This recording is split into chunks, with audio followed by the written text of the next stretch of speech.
Hey everyone, welcome back. Hope you're having a fantastic day so far. So in today's video, we're going to be previewing an article about the big Social Security increases over the past few years, but actually how comparably we could actually be doing them much better and bigger. Plus, Russia's President Vladimir Putin just came out and said who he would prefer to be the next president of the United States. Is it going to be Joe Biden? Is it going to be Donald Trump? Or is it going to be someone else? We're going to be previewing that as well. But before we go ahead and dive into the main content of today's video, if you wouldn't mind helping me out real quickly by just giving this video a like, that just helps out with the good old YouTube algorithm, and also consider subscribing to my channel if you have not already.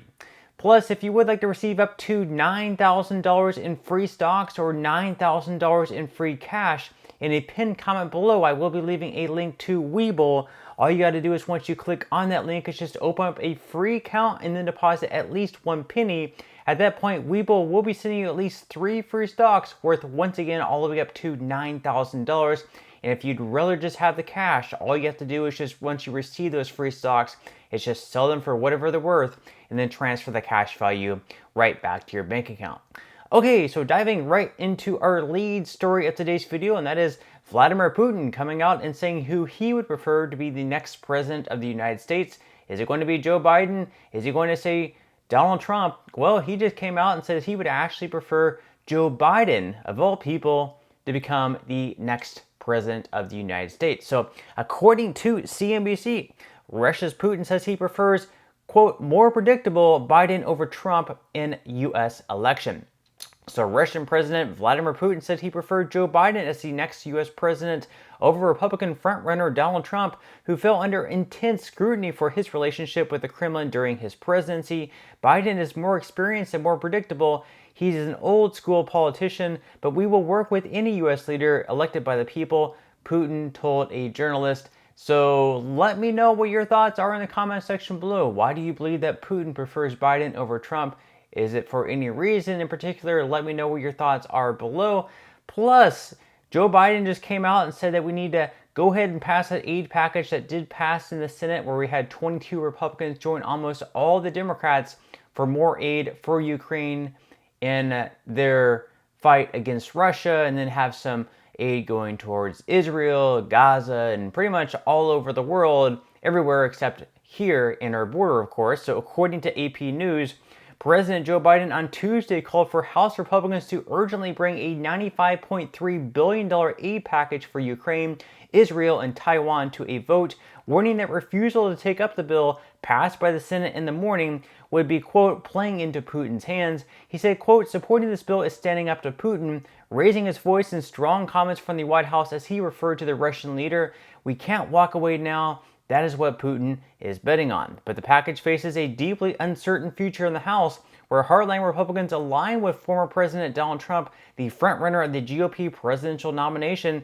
and a critic of support for Ukraine, oppose the legislation. Speaker Mike Johnson has cast new doubt on the package and made clear that it could be weeks or months before Congress sends the legislation to Biden's desk, if at all. So again, we had 22 Republicans joining almost every single Democrat in the Senate to pass this bill, but in the House it's already pretty much dead on arrival. The Speaker there, Mike Johnson, is saying we're not going to vote on the bill, but it sure is interesting how they are quick to pass pieces of legislation like that, even if it's just in the Senate, even if it is going to be dead on arrival in the House. They have no problem passing bills, $95 billion for other countries, but they don't really pass bills for anything here. They don't pass bills for our border. We have a Social Security Trust Fund, which we've seen numerous reports come out and say that if nothing is done by the year of 2033, we're going to have to have cuts across the board by anywhere between 20 to 25%, which means we're perfectly okay with Americans receiving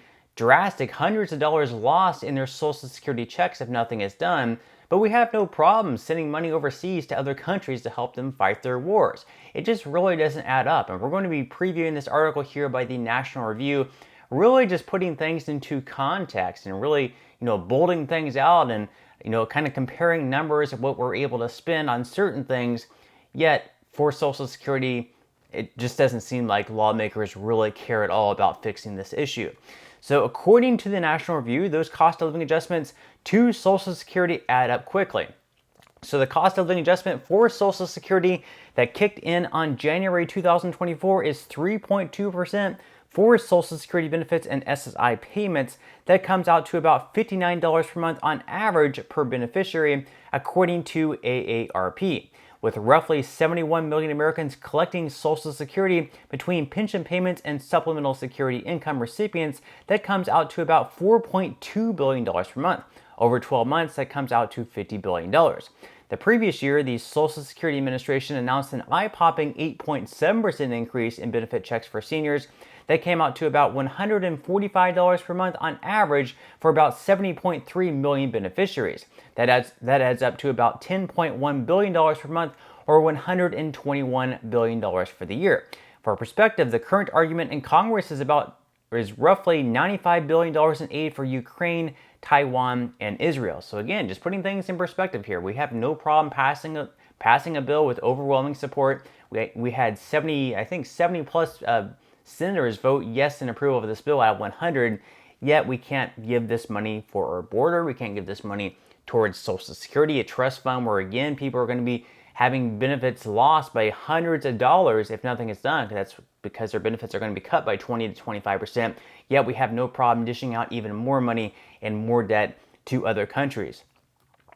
Upon taking office in early 2021, the Biden administration and the congressional Democrats passed a $2 trillion American Rescue Plan, a $625 billion infrastructure bill, and a $745 billion Inflation Reduction Act that added up to more than $3.3 trillion in new federal spending in a short time, dumped into a U.S. economy that was already recovering from COVID, far too much money chasing too few goods, creating an inflationary cycle and turning into a chain reaction of bad news for our budget, deficit, and debt. So again, we see no problem with Biden, Democrats, Republicans, everyone across the board passing these bills that contain trillions of dollars of new money into the U.S. economy, creating all this inflation, therefore creating these higher cost of living adjustments.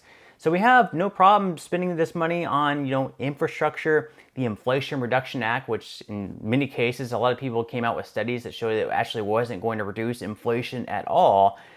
And again, we just don't seem to care about Social Security. We've seen numerous proposals out there to fix the Social Security Trust Fund, and ones that would actually increase benefits for everyone across the board by $200. Yet lawmakers seem to have a problem voting on those bills. We have a problem spending on Social Security. We have a problem investing into the American people. We have a problem helping out the American people.